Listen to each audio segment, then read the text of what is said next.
Shalom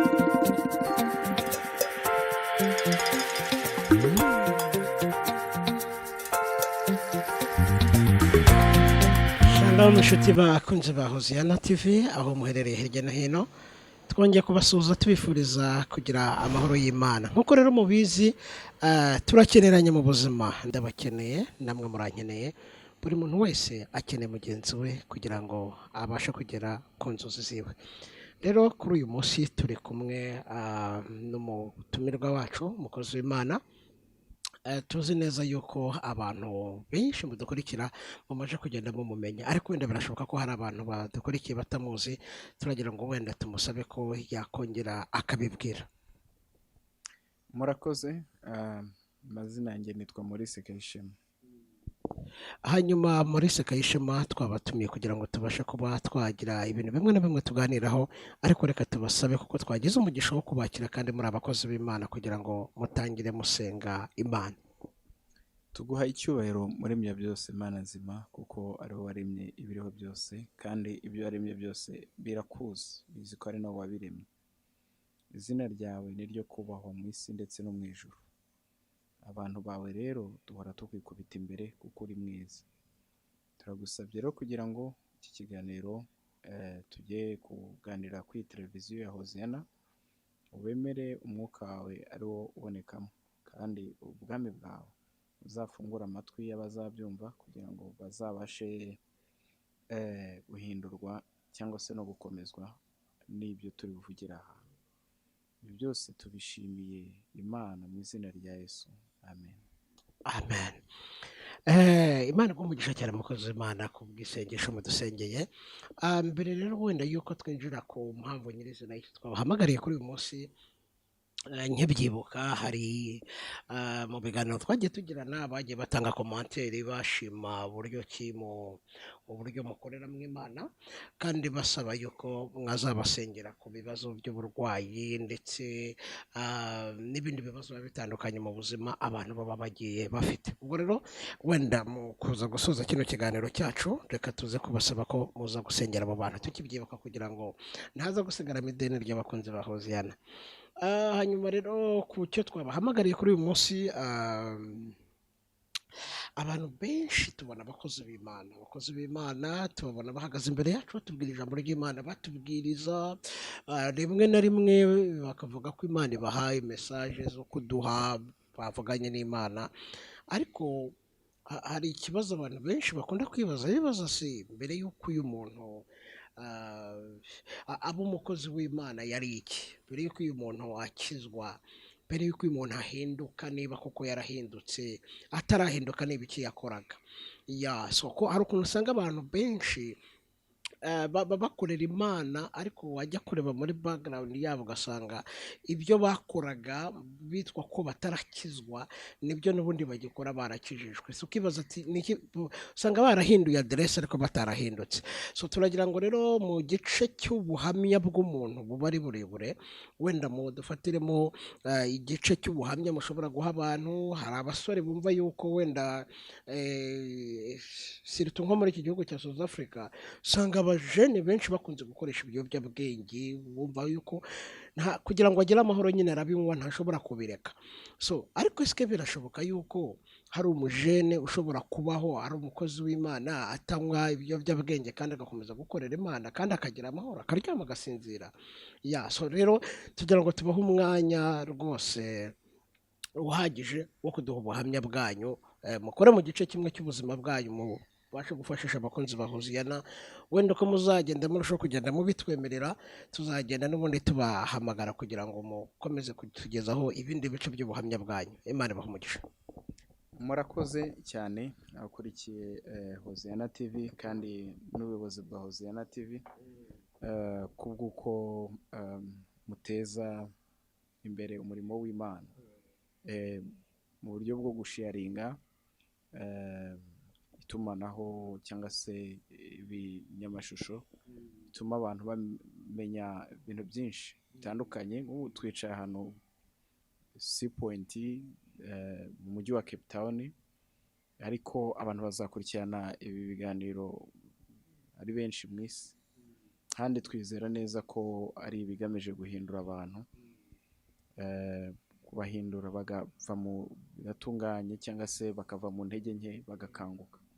Ubwo rero ubuhamya bwanjye ni burebure, kandi icyo nabwira abantu ni uko nubwo ndi umukiranutsi w'Imana, ko Bibiliya binyemerera kuba umukiranutsi w'Imana bicishijwe muri Yesu Kristo kandi mbishobojwe n'imbaraga z'Umwuka Wera, ariko mbere y'uko mba umukiranutsi nakoze ibyaha kandi bitari bikeya, bitewe n'uko nkeka ko tudafite umwanya uhagije, ntabwo ndi buze kubona umwanya wo kuvuga ibyo byose, ibyaha byose nakoze n'uburyo nagiye mbicamo, ariko Imana nibikunda tukabona umwanya tuzongera mu gice kizakurikira iki ngiki, ko ndashaka kugira ngo tubishyire mu bice. Igice kizakurikira iki ngiki nzabashe kuvuga uburyo nagiye muri gereza ikomeye yo muri South Africa, hano muri iki gihugu cyo muri Afurika y'Epfo, nkajya muri gereza ikomeye bitewe n'ibyaha wenda ntari buze kuvuga none ahangana nakoze, gusa ntabwo byari byoroshye, ariko nzabivuga. Kubu rero nkumva ubuhamya natanga ari umunsi umwe w'ubuzima bwanjye. Uwo ni umunsi wa mbere nahuye na Kristo mu gihugu cya Afurika y'Epfo, ko nta nubwo nemeraga ko hari uwambwiriza, bitewe n'impamvu wenda nzavuga mu kiganiro kizakurikira. Ubwo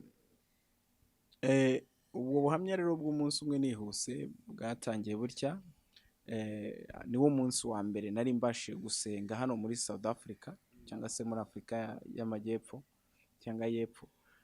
Narabyutse mu gitondo nkora mu mufuka wanjye nsanga mfitemo amarande agera muri 20, ni amafaranga makeya.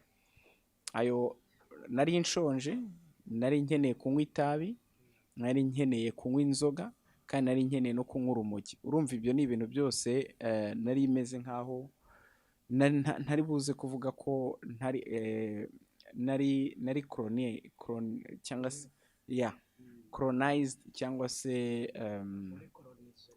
nari colonize n'ibyo bintu, cyangwa se narabaswe. Ndumva icyo ari ikinyarwanda cyiza. Narabaswe n'ibyo bintu. Itabi ni ikintu nanywaga buri munsi, ndetse wenda tuzabivugaho. Gusa nashakaga itabi, nashakaga inzoga, ndetse nashakaga n'ibiryo. Nari nshonje ariko nari mfite amafaranga make. N'urumogi narwo nari rukeneye. Urumogi rwaguraga amarande 5, inzoga yaguraga amarande 15, n'itabi ryaguraga amarande 2, ariko ubwo ntabwo nari kunywa rimwe k'uwo munsi. Noneho n'ibiryo byari ku marande 30, kandi nari mfite amarande 20. Ubwo byansabaga rero ko ngomba guhitamo ikintu kimwe, ngomba guhitamo, kuko nari nshonje cyane.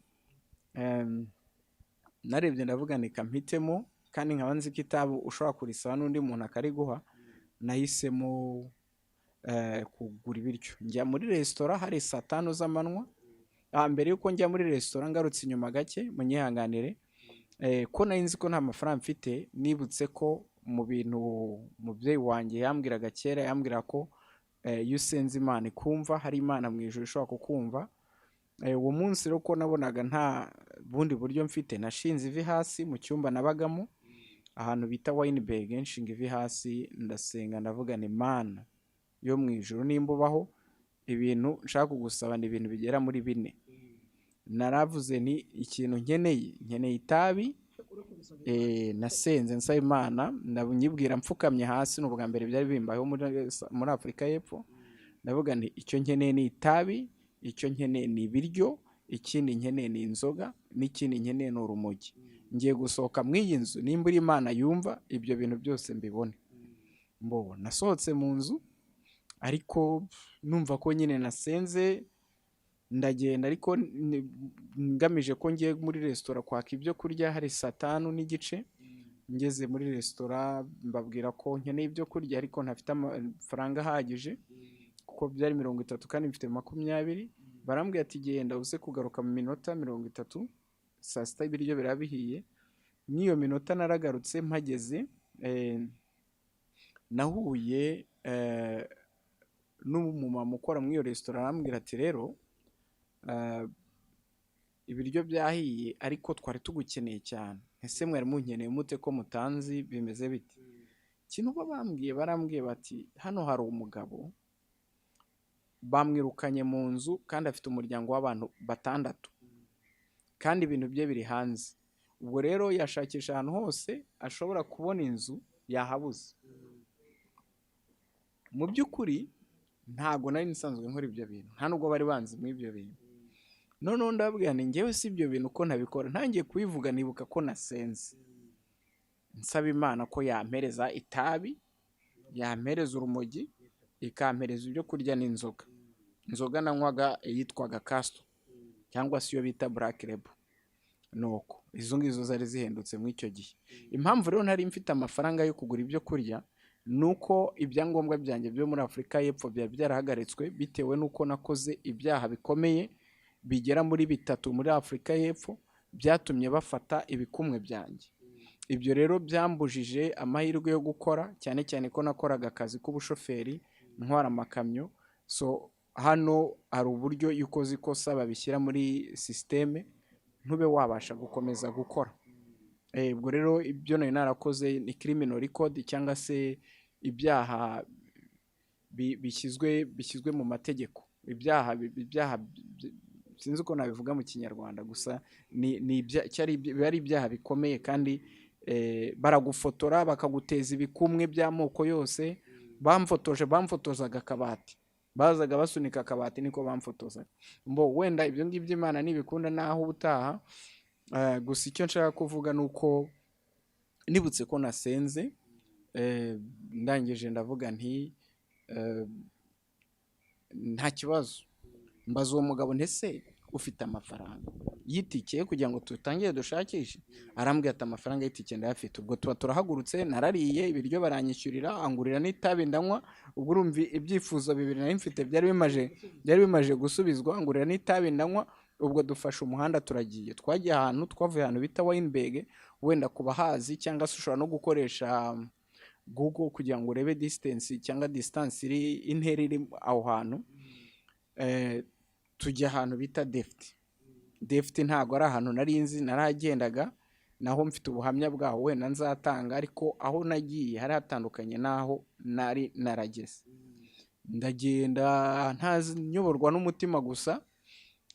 Tugeze ahantu ni ikintu gitangaje, mbwira umugabo nti twinjire hano. Twinjira mu gipangu ahantu cyari gifunguye, mfungura umuryango w'inzu nsangura deja nasanze ufunguye. Turinjira mu nzu, namubwira nti dore iyi niyo nzu yawe. Iyo nzu ntabwo wari wahageze, n'ubwa mbere wari uhageze? Iyo nzu ntabwo nari nakayigezeho, n'ubwa mbere nari nyigezeho. Ndamubwira nti iyi niyo nzu yawe. Arambwira ese banyirayo urabazi? Ndavuga ntabwo mbazi. Okay, none se bari hehe? Ntabwo mbizi. Ntidusohoke hanze tubarindire. Turagenda twicara hanze, tubaza abaturanye se abantu ba hano bari hehe? Barambwira bati mubarindire. Ngiye kubona mbona umugabo araje, ndamubwira nti mumeze mute? Ati turaho. Ndamubwira rero ikintu kitugenze ni kimwe mwikaritsiye, dukeneye inzu yo kubamo. Umugabo arambwira ati nibyo, mpuze mbereke mfite inzu. Ikintu yakoze yahise atujyana ahandi atwereka bya byumba, yavuga ati niyo nzu mugomba kubamo. Uwo mugabo yari umwisilamu, njyewe nta nubwo nizeraga Imana wenda ngo uvuge ngo nari nkijijwe. Navuga ko ari nyirinzu yari umwisilamu, ari n'uwo ngo nari ndimo mfasha nawe yari umwisilamu. Atwereka inzu, bavugana amafaranga, barumvikana, ahita avuga ati okay, ndumva nshaka kwimuka none aha ngaha. Nyirinzu arabyemera, urishyura wimuke. Babarishyuye. None ubwo ikibazo cyari gisigaye cyari ikikamyo igomba kumwimura. Ariko se wenda dusubiye inyuma gatoya, ukiri aho niki cyaguteye gushira ubwoba ukajyana umuntu mu nzu itari yawe kandi ukumva yuko nyine ukinjira nta nubwo ukinguriye nta niki cyari mu mutima wawe kigutera gushira ubwoba gutyo? Nkeka ko ari amasengesho nari nasenze, cyane cyane ko nta n'ubwoba nagiraga icyo gihe. Numva ko nta bwoba nagiraga. Iyo wabaga afashe itabi n'urumogi, ikintu cyose cyakuzaga mumvaga wagikora? Numva ko mfite imbaraga, mfite confidence yuko nta kintu kiri buze kumbaho ndirwanaho. Ariko nkeka ko kwemera umutima wanjye ukanyobora ari byo bintu byabaye. Ibyo byose n'imbaraga z'Imana zari zirimo zinkoreramo. ubwo rero ubuhamya ukuntu byagenze, habonetse ikibazo cyo ko nta kamyo yari afite yo kumwimura. Hari umugabo twakoranye cyangwa se wankoreshaga umunyarwanda twigeze gukorana, yigeze kunkoresha nawe mu bintu bijyanye n'amakamyo, ariko nk'uko mbabwira ibintu by'amakamyo byari byarahagaze bitewe n'uko perime yanjye yari ifite ikibazo. Bari barayireze muri leta, perime yanjye yari ifite ikibazo, bari barayireze muri leta ku buryo ntari nemere kuba natwara imodoka yaba yitwara abantu cyangwa itwara imizigo. Ubwo rero ukuntu byagenze, nahamagaye uwo mugabo Janvier, yari abizi ko nari mfite icyo kibazo, nta nubwo yari yemere kuba yampereza iyo kamyo, nta nubwo yagombye kubikora nk'umuntu wari ufite kampani. Muhamagaye ndamubwira nti mfite umuntu nshaka kwimura, araduha amafaranga n'aya ngaya, ubwo rero sinzi uburyo twamwimura. Arambwira ati rero njye ndi busy ariko ikamyo irahari, ngwino nguhe ikamyo ugende wimura uwo muntu. Urumva ntago yatekereje ko nta perime mfite. Yarabizi se? Yari abizi kuko twarakoranaga mbere. Ubwo rero yari azi icyo kibazo mfite. Icyo kibazo nagize yari abizi kuko nakigize ndabimumenyesha, bituma nyine urumva n'ibiraka we yashobora kubona byaratumye ataragomba kumpamagara ko yari azi ko bamuhereza konterivasiyo cyangwa se amafayini. Ubwo rero ntabwo ibyo yabitekereje, naragiye mfata ikamyo nshyiramo ibintu bya wa muntu ndabyimura, wa muntu ampereza amarande 200, noneho na Janvier nawe ampereza amarande 200. Ubwo urumva nari mbonye amarande 400 ku muntu watangire ku marande 20. Gusa ngiye mu buhamya nzatanga ndi muri gereza, iyo gereza nkuru nari narabwiye Imana ko ntazasubira mu kabari mbere yo kuyijyamo. Imbere ndi muri gereza mu byo nasenze kugira ngo nsohokemo tuzabivuga. Gusa nyine narabwiye Imana ko ntazasubira mu kabari. Noneho ndavuga mbonye amarande 400, nari ntuye Winnipeg kuko nabivuze, naciye ahantu bita Claremont, njya mu kabari, ndagenda ndicara, kara kabari bitaga Legend, natse icupa rimwe rya Castro, nongera naka n'amataba 2, amasigara 2. Urumva mu by'ukuri urumogi rwo nari narunyweye igihe cyose natwaraga ikamyo, urumogi nari narunyweye. Ubwo urumva ibyifuzo byose nari nasabye Imana yari yabinsubije rwose, nari mfite ibisubizo by'ukuri. Ariko ibyo bisubizo bya nyuma byaje ukundi kuntu byagenze. Nanyweye inzoga nkumva irashariye nk'uburozi, nkumva imeze nk'ubumara cyangwa umuravumba cyangwa umubirizi. Yari inzoga yarandyoheraga rwose. Naranyweye numva irashariye bikabije, nkubize itabi narinywa nkumva sinzi ibintu ndi kunywa ibyo ari byo. Numva ndababaye, numva ndarakaye, ndavuga ni nanyweye itabi rimwe, nari naguze 2, naryo numva ntararangije. Ubundi se wenda hari ikibazo umuntu uzakurikira iki kiganiro ashobora kwibaza, ubundi wari usanzwe unywa wenda isigara zingahe ku munsi, cyangwa se wanywaga amacupa angahe? Ku itabi nashobora kunywa amatabi agera nko ku ipaki, cyangwa amatabi 15 muri 20, ku ipaki bamo 20. Ntago bitewe n'inzoga nabaga ndi kunywa nashobora kubirenza, ariko reka tuvuge nk'ipaki, nashobora kunywa nk'ipaki imwe ku munsi. Noneho rero inzoga zo naranywaga nashobora gukubita uducupa nk'icumi, 15, n'iz'abandi bantu bataranywa wenda tuzabivugaho mu buhamya. Hari nk'ifite 85%.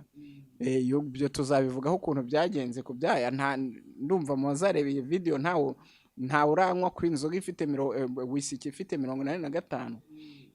Ubwo ariko nyine nahise nsohoka muri ako kabari ka Legend, numva mbabaye, mpitamo kugenda ntaha njya Winnipeg ko hari nk'ikilometero 1.5. Nkisohoka ndebye imbere, mbona umwana mwiza rwose w'umukobwa ufite imisatsi myiza, yarari kwerekera iyo nerekeraga. Ndamureba, yari afite agakapu, ndavuga nti reka ngende mvugisha uriya mwana w'umukobwa. Mba ndasimbutse ndanyaruka nyine, ntera intambwe negera uwo mwana w'umukobwa ngo umuvugishe. Mwegeye nka metero zigera nko muri 3, umutima uratangira uratera. ariko uko nagendaga musatira nawe yagendaga agabanya urugendo kandi atareba inyuma, cyane cyane ko abakobwa bafite imisatsi myinshi ntabwo ahita areba inyuma byoroshye. Nuko ngeze muri metero 3 mwegera, umutima wanjye yateye inshuro 3. Umaje gutera numva ubwoba buranyishe, navuga uyu mukobwa ashobora kuba ari ya magini bavugaga, nimba ari karashika nimba ari ikintu, hagana uyu ni danje utuma umutima wanjye utera, nshaka gusubira inyuma, undi mutima urambwira ati nta mugabo usubira inyuma. None se wenda nguciye mu ijambo gatoya, wari usanzwe umenyereye kuvugana n'abakobwa ukabegera ukabacokoza, cyangwa uwo niwe wari uhereyeho wenda kuri uwo munsi? Ibyo byose ni ibintu biri muri natirere y'umuntu, kandi ikindi nta cyabimbuza ko ntago nari nkijijwe ngiye kubeshya ko ntavuganaga n'abakobwa nabambeshye. Ubwo rero umukobwa mwegereye, umutima nyine mwe mbwira ko ngomba gukomeza nk'umugabo nkaba navugisha uwo mukobwa nakunze. Umukobwa mugezeho twararinganiye, turinganije intugu, ngiye kumva numva umukobwa ari kuvuga mu ndimi, avuga indimi. Numvije ibyo bintu ari kuvuga numva simbizi, navuga ni kanze mbisubiremo, noneho mu distracting cyangwa se mujene muderanje ndebe ko yandeba. Nuko mvuga ibyo bintu ari kuvuga, ariko nyembwa numva nabivuga kuko mbishatse. Arahindukira arandeba araseka. None hasetse, ikibazo cya mbere namubajije nti izi ndimi ntago ari indimi za South Africa, nta nubwo ari n'indimi z'amahanga, ko nakoranye n'abantu bo hanze, indimi bavuga ndazizi, ururimi uri kuvuga ni rurimi nyabaki. Arambwira ati rero ururimi mvuga ni ururimi rwo mu ijuru. Nanyuje n'amazi se, ababyeyi bawe bari mu ibintu deep bingana biti kugira ngo ube wavuga izi ndimi zo mu ijuru? Arambwira ati ntago bari deep. Namwe none si ibintu bikura. Arambwira ati Yesu arankunda kandi nanjye namukunda. Ayo ni amagambo yambwiye. Uwo mwana w'umukobwa yitwaga Musitukazi, niryo zina rye, ariko izina ryo bakunda kumwita mu buryo bwo koroshya mwitaga Kazi, akaba yari umukosa mu South Africa. Arambwira ati Yesu arankunda nanjye ndamukunda. Noneho ndamubwira nti rero uwo Yesu uvuze nigeze kumwumva, mama yajyaga amumbwira kera nkiri umwana, nimba uwo Yesu muri inshuti koko nsengera ankureho ibitabi, ankureho ibiyoga, ibi bintu rwose byandambiye. Nuko umwana w'umukobwa yampagaze imbere, amfata ukuboko kumwe gufatisha aha, ukunda gufatisha. Ntago yasenze mu ndimi, ahubwo yakoresheje icyongereza. Twari duhagaze mu muhanda, ni uvuga ngo ahantu twari duhagaze hari hejuru niho yari atuye. Ubwo urumva nyine ukuntu byari bimeze. Ikintu mbere yuko ansengera arambwira ati mu gitondo ndimo nsenga Imana yakunyeretse, kuva mu gitondo ubu niriwe ngutegereje kugeza izi saha, none ndakubonye, niyo mpamvu wabonye nseka. Ubwo rero reka ngusengere. Andambura ibiganza, hakamwe hano n'akandi hano kaboko, arangije aransengera, arasenga. Amagambo yavuze yari amagambo ari mu bwenge ndetse n'ubuhanga, ayari amagambo mu buzima bwanjye ntarumva n'ikindi kiremwa muntu. None uko yagendaga yavuganye atega amatwi, aragenda ayo magambo aragenda acengera mu mubiri wanjye ahantu hose. Noneho amaje kwinjira ndatangira ndarira, amarira aramanuka. Wenda mbivuze, umwana yari afite imyaka igera muri 18, njye nari mfite imyaka igera muri 24. Noneho uko agenda avuga amagambo aragenda aracengera mu mubiri wanjye. Noneho ndarira. Arangije kuvuga ngo amena, narahindukiye mu buryo bwo kutamwereka nk'umwana w'umukobwa amarira yanjye. Narahindukiye ndeba inyuma, umwana w'umukobwa arambwira se bigenze bite? Arambwira ngwino umpobere. Ndamubwira no, ntago ndaguhobera. Arambwira kubera icyo udashaka kumpobera? Ndamubwira njyewe ndi umunyabyaha, weho nuru umukiranutsi, sinshobora kukwegera. Arampobera mese, arambwira ati weho bikore ntugire ikibazo. Ndamubwira ndi kunuka itabi, ariko arambwira ati we ntugire ikibazo. Arampobera, anyereka urukundo, numva nyine ko mpuye n'ikiremwa gikunda, ko nari naratawe n'abantu benshi cyangwa se hafi ya bose juste. Arangije arambwira mpa nomero yawe nzajya nkuvugisha. Arangije atwara nomero yanjye amaze gutwara nomero yanjye, urumva nyuma yaranyandikiye. Ibyo nabyo bizaza mu bundi buhamya. Mu gusoza, ngeze mu rugo ntago nongeye kunywa itabi, umunsi ukurikiye ntago nongeye kunywa itabi, n'umunsi ukurikiye ntago nongeye kunywa itabi. Ibikurikira numva twazabitanga hanyuma, gusa nongeye guhura n'inshuti mbi. Ibyo ngibyo reka tuzabishyire mu bundi buhamya. Murakoze, Imana ibahe umugisha. Umuntu arimo akurikira ubuhamya bwawe yumva akeneye gukomeza kumva ibikurikira. Numvaga nanjye biniryoheye nshaka gukomeza kumva, hanyuma yaho hakurikiyeho iki, byagenze gute. Ni ibintu byiza cyane. Mu bakunzi rero ba Hoziyana TV nyine kuko bivuze, reka ibindi tuzabikomeze mu gice kizakurikira. Murabyumva nyine ko ni ibintu biryoheye mu matwi. Urumva ni ibintu abashaka kwibaza akavuga bati ko bitoroshye ko umuntu yanywa itabi, arinywa akamara iminsi 3 atarinywa. Njya nganira n'abantu rwose benshi baba bati ntabwo byoroshye kureka itabi. Ibindi umuntu akaba yabireka, itabi ntabwo ari ikintu cyoroshye kureka. Rero izo mbaraga zabimushoboje, zamushoboje kumara iminsi ingana gutyo atongeye gusumaho, tuzabimenya mu kiganiro cy'ubutaha gikurikira. Urumva rero, reka nkubwire wowe utarakora subscribe kuri Hoziyana TV, urimo uracikwa n'ibintu byinshi inshuti yanjye, uri gucikwa kuko ubu ni ubuhamya bukomeye kandi bwahindura ubuzima bwawe. Hanyuma wenda mbere yuko tumuha kugira ngo asengere, urumva ko azagenda abivuga namwe uko mubyumva nyine. Iyo umuntu atanga ubuhamya nk'ubwo aba yarahindutse, hari ibintu byinshi cyane Imana iba yaramuhinduyeho. Rero mbere yuko wenda tubuza kumuha umwanya kugira ngo abasengere Imana, kuko urumva yahoze ari umunyabyaha cyangwa se umupagani muri ubwo buryo, ariko kuri ubu ni umukozi w'Imana uri gukorera Imana, uri gufasha abantu benshi ku isi mu guhinduka cyangwa se mu kubasengera kugira ngo Imana ihindure ubuzima bwabo.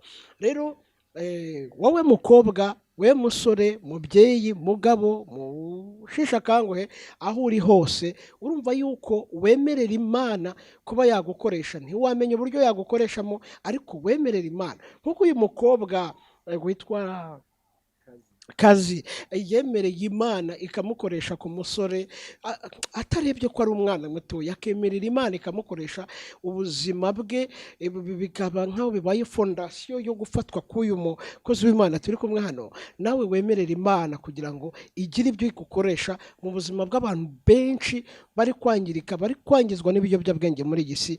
Birashoboka ko Imana yabahindura igukoresheje. Reka rero tudatinze duhe umwanya umukozi w'Imana kugira ngo abasengere Imana, kandi asengere n'abakunzi ba Hoziyana TV kugira ngo Imana ikomeze kubagirira neza, ikomeze kubarinda ibyorezo biriho kuri ubu ngubu, yaba ibyo turi kubona n'ibindi bizaza tutaramenya, kugira ngo Imana irindire abera bayo mu mutaka wayo. Murakoze. Mbere yuko dusenga, ndagira ngo mbwire abantu ko ijambo ry'Imana mu gitabo cya Yobu ibice 28 umurongo wa 28, iryo ni ijambo umukecuru wanjye yambwiye kera nkiri umwana, ariko na n'ubu ndacyaryibuka, kandi ubu ngubu ryubatseho ubuzima, kandi nzi ko ni ijambo rikomeye. Riravuga ngo, maze ibwira umuntu iti kubaha Uwiteka nibwo bwenge, kandi kuva mu byaha niko kujijuka. Tekereza ko ayo magambo, maze unyemerere aho uri hose, ucire bugufi imbere y'umunyabwenge w'ukuri, ari we mugenga wa byose. Mureke dusenge. Nyakubahwa, turagukunda, urabizi, kandi turakubaha. Uri umuremyi wa byose nk'uko twese tubizi kandi tubyizera.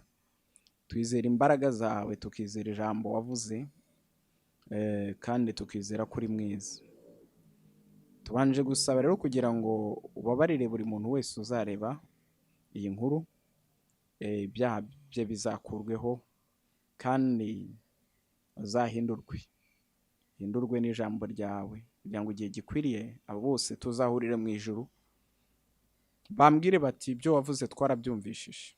Rero abazareba inkuru bose mbasabiye kugira ngo imbabazi zawe, amaraso yawe azaba menshi kandi imbaraga z'ibyaha muri bo zizatsindwe, kugira ngo bazabeho ubuzima bwo gukiranuka.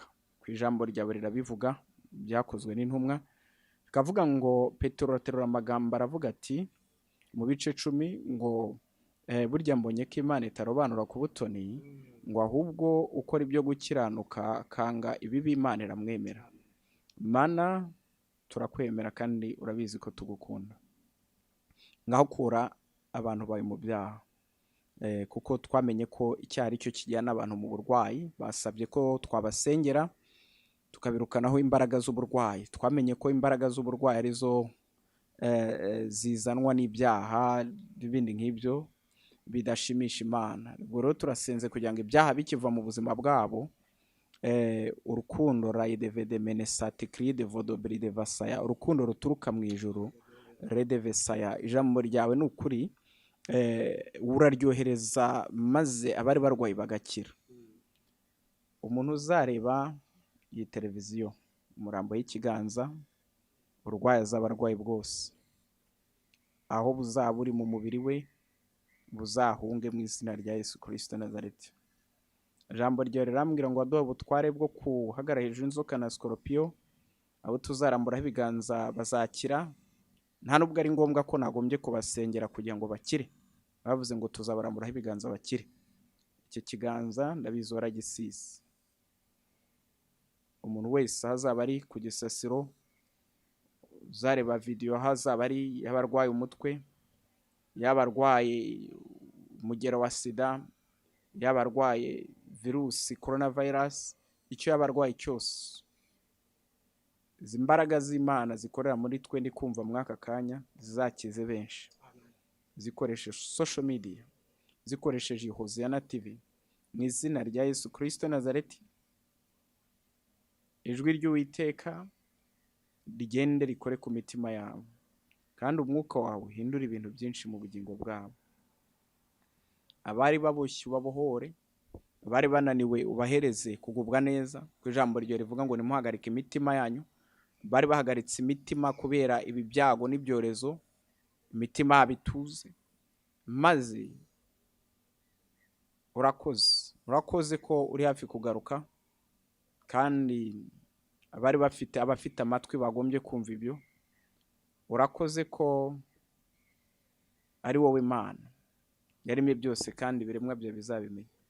Ngaho rero kiza imitima y'abantu, imibiri yabo irambure ikiganza, kandi abakeneye kubyutswa, abo ngabo bakeneye kubyutswa, rero no munsi ndabasengeye kugira ngo babyutswe. Bakeneye kunesha ibyaha, ndabasengeye kugira ngo baneshe ibyaha. Abagukeneye nk'umwami n'umukiza, ubahereze kukwakira. Imitima ya benshi ifungurwe, kandi haboneke impinduka mu buzima bw'abari mu isi hirya no hino. Icyubahiro ni icy'Uwiteka wenyine ukora ibyo ngibyo, mu izina rya Yesu, amen. Reka rero tubashimire nyine, kandi dusaba kugira ngo Imana ikomeze kubafasha, ibahera umugisha wo muri hirya no hino. Murakoze, bye bye.